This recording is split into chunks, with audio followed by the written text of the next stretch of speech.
Welcome in, everybody, to a Wednesday edition of Birds 365, a big Wednesday edition here on the show after a massive contract extension comes in yesterday in Eagle Land. Johnny Mac, how you doing on this Wednesday morning, brother? Doing well. Wish I got that ACH that Saquon got, but I think we all wish that. Other than that, it's all good. All good in Eagles land. Saquon Barkley with the big extension about 15, 16 months before anybody else would think about it. So I think that's the biggest point I tried to make is the proactive nature of the Philadelphia Eagles continues. That's, if you wanted to boil down the secret to their success, besides having a bunch of good players, that's it. And that's what people don't copy, and that's what people should copy. Yeah, and well, they did it. They got ahead of the game, and they give Saquon Barkley a 2-year, $41.2 million extension with $36 million fully guaranteed at signing. The contract is also laced with incentives, up to $15 million worth of incentives. And some of the cap numbers out there are, they're fluctuating. Some people say they're real. Some people say they're not. So we'll see what the cap hits come down to. It's not filed, so I don't know how anybody could say they're real. But I'm pretty confident to say that the cap number's coming down for this year. Yeah, because some people are saying there's no way the cap number's coming down. Oh, there's a way. Yeah. There's a way. Just be patient. Yeah, we'll see what it is. Maybe not as big as we originally thought. Originally, we thought it was around $6 million plus of cap savings. We'll see what it ends up being. But John, what do you think of the move, objectively speaking? Just your opinion on the move. I mean, I have seen some people say, "Well, what are you jumping ahead of a running back for?" All these things. Eagles don't typically pay guys on past performance. I think this is still a future projection here on what Saquon can be for the next couple of years. But your thoughts on the contract coming in when it did and the size of the contract? Yeah, we could go 3 hours with the size of the contract, and boy, it's just the talking points about contracts, not just Saquon Barkley, everybody are just wrong in the NFL. I had NFL radio on before I popped on here. It's just embarrassing the way people talk about this stuff. It should be, at this point, it should be a real, and I'm talking about the people in the industry, talking about average annual value, more important than fully guaranteed money, and all this. You'll see it starting next week, and all these contract numbers that come out, and people are saying, "How could you give out this contract and get salary cap relief?" Wait, be patient. I guarantee it's coming. Everybody can keep this clip if they want to keep it. I guarantee it's coming. The Eagles rewarded the player. There's no doubt about that. They set the market. They set the market because they want to set the market. They don't want to be reactive. They want to They want to be proactive. They're comfortable with this number for the next 2 years. And that's what it is, really, the next 2 years. And they wanted to reward the player. That's part of it as well. But, the Eagles aren't just saying, "Oh, hey, we won the Super Bowl. Let's give this money to it's all very calculated still. And it's helpful to the Eagles and where they're going from a roster building philosophy. All these moves are not linear. I mentioned as we did our football 24/7, it's about the big picture. They understand where the market is going to go because of the raising salary cap, not only this year, but next year and the year after. Right. They understand where the window is, and they did it with Landon Dickerson. They did it with Jalen Hurts. They did it with Lane Johnson back in the day. They want to set the market when they have to set the market. And they don't have a problem doing that because they know where it's going.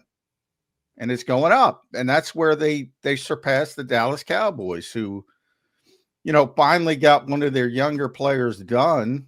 And that's probably finally realizing, hey, you know what?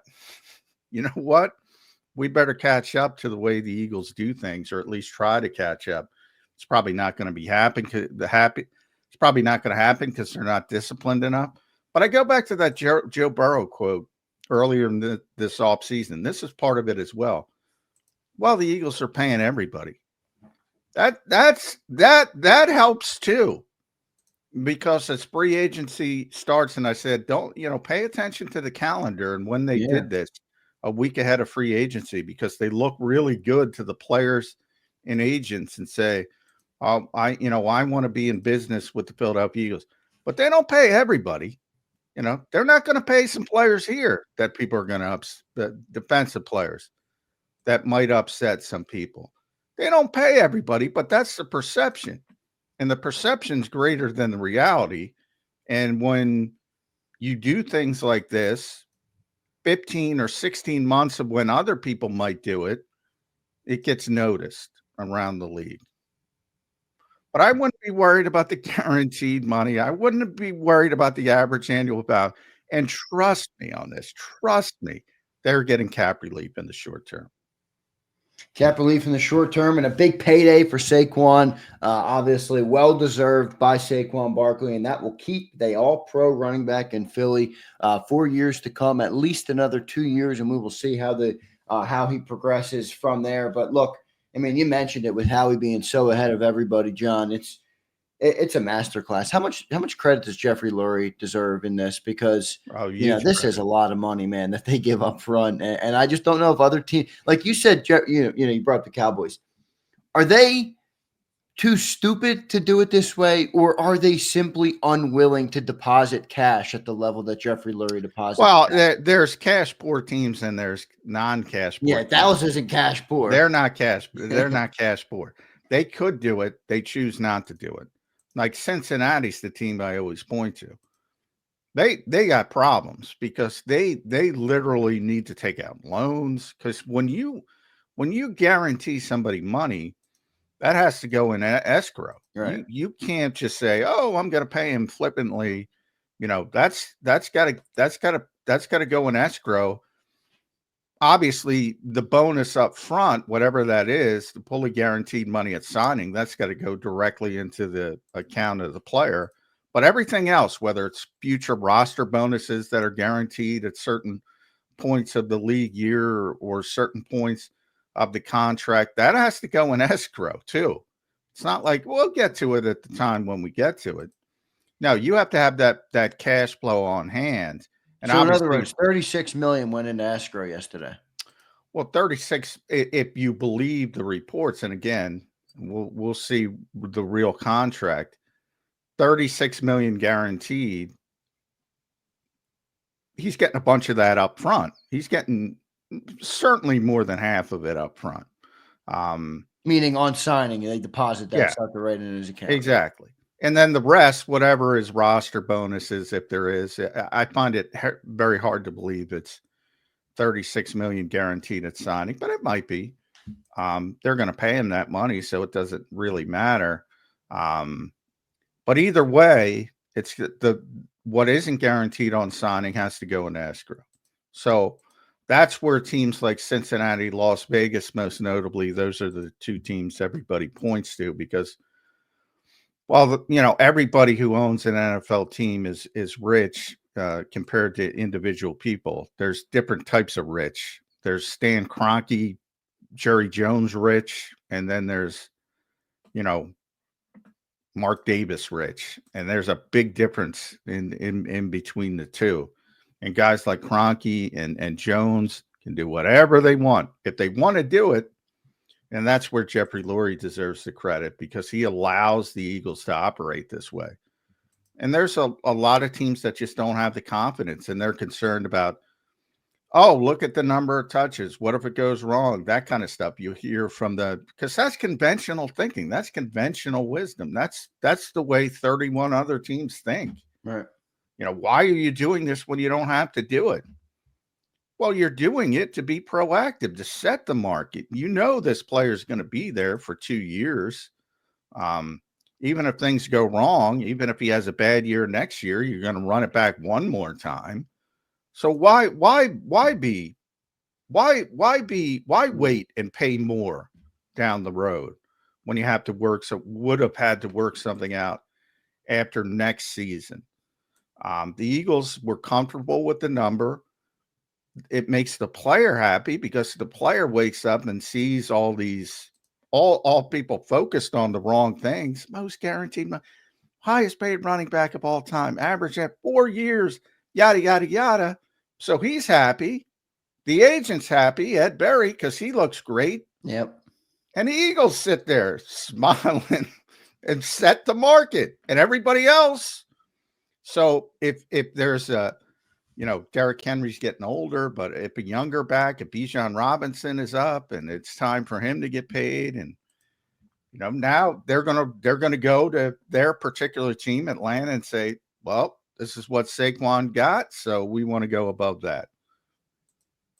I think there's an extra, maybe I'm wrong on this, and you can tell me if I'm wrong, but I do think there might be a little bit of an extra level of respect shown to Saquon here, and we'll see what the numbers are. But you set the market. They're definitely rewarding the player for the Well, I'm year. saying, like, you set the market on Landon Dickerson. Like, guards are getting paid, right? You set the market at a quarterback. Quarterbacks are getting paid. You set the market at a wide receiver. More wide receivers are getting paid every single year. Running back was kind of one of those positions where it was teetering, where people weren't getting those crazy market-setting deals. Like, I would say to you, I don't know if a running back will make more than $20 million by the time Saquon's done. I don't know. They will. They will. You think because so? you're setting the market. That's how the NFL works. That's just how it works. And the Eagles wanted to set the market in this particular thing because their philosophy is that if you wait, you're going to pay more. And the Dallas Cowboys prove that every stinking year. Right. They literally prove that every year. So this is the Eagles' attempt to set the market. Not attempt, they did. And you can look at it at every position. And it happens at running back, just to a lesser level. Right, a little bit of a lesser level. Yeah, Eagle Ness brings up a good name. I could see like Jahmyr Gibbs. But that was my point. I don't see as many running backs that are going to be, top market guys. Well, you're always talking about it, individual positions. Like when Jefferson set the market, the non-quarterback market, you're talking about a small group of players. Nobody was going over Jefferson until Jamar Chase. Jamar Chase will go over him. There's always a very few. And sometimes people believe that the Eagles set markets on players they shouldn't. Now, you can make an argument, but it's been successful for them. But it happens at every position. It's just lesser. Now, if you want to talk about Saquon Barkley's value to the Philadelphia Eagles, because I know a lot of people have talked about that versus how many receivers get $20 million a year, which again, right off the bat, the debate is off base because who cares what the average annual value is? It's about fully guaranteed money. But even if you want to go that route, there's like 20 receivers who still make more. And that's about the value of the position. That's about the value of the position. And that's just the way it is. It's like, Zach Bone versus Milton Williams, same thing. It's just not as high profile. So people don't focus on it. Defensive tackle is going to get more money than a linebacker at the top of the market. Right. It's just the way, you can argue the NFL is wrong. That's fine. But that's just the way it is. So running back is still way behind, say, wide receiver. And then you have the argument, should it be? Because Saquon's more valuable to the Eagles than the vast majority of those 20 or so receivers. Yeah, I mean, think about it, John. Like, Saquon touched the ball, 30 times a game last year? A.J. Brown got, 10 targets a game if he was lucky? I mean, I'm not saying that the AJ's not valuable. I'm just saying it is funny how the valuations break out, how they're not, doesn't all line up perfectly. No. But if you ask me, and I think this is proven throughout the league more with the quarterbacks than anything else, but Saquon's a perfect example of this. The most valuable of all, and I'll say it to my dying breath, is the offensive line. Right. You just saw the most valuable player completely shut down in the Super Bowl because they couldn't block the Eagles' defensive front. And Patrick Mahomes couldn't do anything. Right. Now, there's a bunch of Eagles fans that'll, puff out their chest and say, we stopped Patrick Mahomes, he's not that good. By the way, you should never do that. It's an old wrestling trick, never downgrade your opponent because that means you're lesser. Right. No, you dominated. You dominated the best player greatest in the quarterback world. of the generation, the greatest coach quarterback, and you completely shut them down. And why did you shut them down? The same reason they lost the other Super Bowl they lost, because Tampa Bay shut them down because they couldn't block the front. And that, to me, it's about offensive line first. It's always about offensive line first. Even lesser quarterbacks, Sam Darnold, one of the things, and I've been a big Sam Darnold guy, and he fell apart and it's more about Jordan Mailata telling me how good the Rams front was, and Lane Johnson to a degree. They couldn't block them. And, then what happens to Patrick Mahomes happens to Patrick Mahomes, and everybody's focused on because he was a bust and this and that. Any quarterback, Tom Brady lost 2 Super Bowls because of the same reason. Any quarterback, if you can't block, and we have a 6-year sample size with Saquon Barkley, very good player in New York. He wasn't the player who was here. No, not even close. Not even close. Now, to Saquon's credit, the Eagles had great running games with Miles Sanders and DeAndre Swift as well. Right, and he took but it wasn't that good. So he elevated, it works both ways, and that's part of the greatness. But I mean, if you're being honest, and this is everywhere, this is not just Philadelphia, the offensive line is the most important of all. Right. Because all these skill position players, they can't do shit if you're not blocking the people to let them do shit. Absolutely. Look for trenches in the draft, everybody. I'm with Johnny Mack on this one, man. Build those trenches. We don't need any more sexy position players. Give me those trench guys. John, that leads me to my next point, and I loved the way you explained yesterday on Football 24/7 how moves aren't linear, and many people try and make them be linear. Like, oh, they extended here and freed up cap, so they're going to go and do this. And I think there's an element to that because they are going to make other moves, but in a vacuum, the Eagles have a philosophy here that they go to. Now, with that being said, who do you think is could be the next couple of moves here that the Eagles are going to go? I mean, you just brought up offensive line. Well, we got a big free agent on the offensive line right now. I brought up a chart yesterday, Johnny Mack, from Jimmy Kempski, all right? And I'll pull it up on the show right now real quick before we get Mike Gill on. And this offense is largely under contract for the foreseeable future, with the exception of really Dallas Goedert. Cam Jurgens is going to get an extension here probably this summer, and then Mekhi Becton. So they're in a really good position with this offense. And based on what you just said, but with the offensive line being of importance, you think Mekhi Becton's the next domino to fall? Not necessarily. I think Zach Bond is the priority. And we'll see how that goes. And even, depending on what kind of discussions they have with Lane Johnson as far as how long he wants to go, they might even try to tweak his deal to extend his deal if he wants to. And you have to start thinking about how much guaranteed money is left for Lane. So, he continues to play at such a high level. How old is Lane, man? Because he looks like he has a lot left in the tank. Well, he's 35. He doesn't look like he's slowing down at all. But, that's a position where you can play later and play at a high level. Right. Andrew He's turning 35 in May. Yeah. So, I mean, he's never played at a higher level than he did last year. He was phenomenal. But he's a guy that I think – yeah, and with Mekhi, I said there's some other issues and, long-term concerns over his knee. You saw him leave some games, come back, fight through some things. Right. So there's some complications there, and I think they'll have a walk-away number. But, look, I think, he came here for a reason to work with Jeff Stoutland, similar to some other players, Isaiah Rodgers, for a different reason, but they have some loyalty to this organization.